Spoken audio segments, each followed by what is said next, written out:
Welcome back to TV5 News at 9. It is time now for Education Matters. We are here with Dr. Craig Douglas. Thank you so much for joining us today. We love it when you stop by. Appreciate it. Good morning.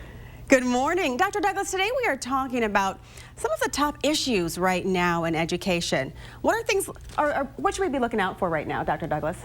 Yes, Colette, I kind of took a 30,000-foot view of education through the eyes of researchers at the University of Texas at Arlington. One of the beauties of the internet is you can actually look at other regions and other perspectives to see how they perhaps align with our own. The list I'm going to share gives us an idea of what education may look like as we emerge from the pandemic and move into the future. I'm going to list them in the order that they had them. First, they list learning loss. Each year we reference things like summer slump and other effects from being out of school for kids during the summer months. Well, if you think about it, the pandemic has ramped this impact to new heights. In some ways, the pandemic has been with us for over a year, something like 14 months right now and counting. Wow. And that would equate to 4, quote, summer slumps by the old terms. My friend and colleague, Sherry Schock, calls this a learning lag rather than a learning loss. Using the term lag implies the opportunity still exists for students to catch up, that the lag is not permanent. And you know, I've talked about resilience and grit before. That's where this kicks in. So you know I agree. Nevertheless, it is an issue at the top of their list. Second, extended remote learning. Pandemic has forced educators to use technology in new and personal ways. These Texas researchers make the case that these new approaches will remain in place to supplement traditional schooling.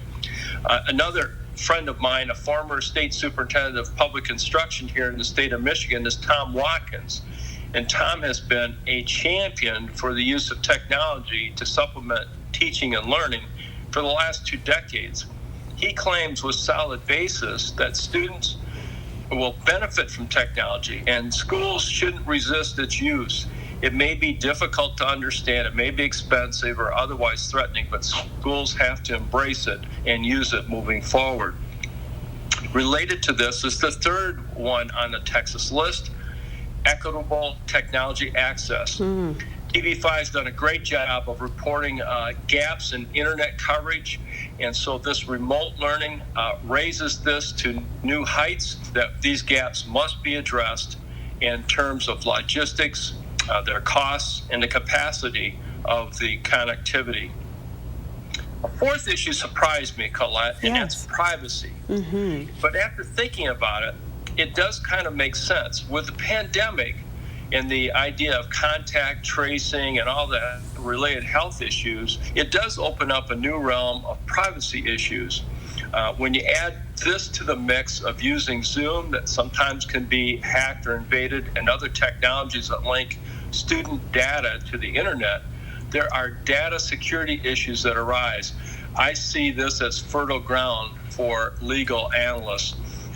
In other words, what should be public and what shouldn't be about our students. And finally, a more general one, the future of educational policy. As all these issues surface, they translate into the need for new policy at all levels, national, but state and local as well. So how local schools grapple with these issues will result in policies, and that's going to be monumental. The need for citizens like you and me and others to step up and serve on school improvement committees, local school boards, and so forth will be increasingly important. So I want to recognize these researchers who assembled the list, made me think about new challenges that we have in education. I find the list concise, and it reflects the impact of the pandemic on schooling moving ahead. Dr. Douglas, I have to ask you, as this pandemic continues, what tips would you have? What would you say to students, to parents, as we face these challenging times and these issues about learning and education to make it less stressful for us all? I'd say 2 things. Try to be open-minded and flexible as much as possible, because as we've seen the COVID-19 numbers peak and then plateau and then plummet and then peak again. Yeah. We just have to be as flexible and open-minded as possible. And second, to have that grit that I referenced. Yes. Learning will come in spurts. It's going to come in different stages than before. Just push through and take your time, master the skills, and be patient with each other. I love it. Thank you, Dr. Douglas. Ramp up our grit. We need that and have a lot of patience. Thank you, Dr. Douglas. Again, we appreciate you as always stopping by with valuable information. Thank you. Take care and stay well. You as well, Dr. Douglas. If you'd like any more information about today's topic, just check out the school source page at WNEM.com.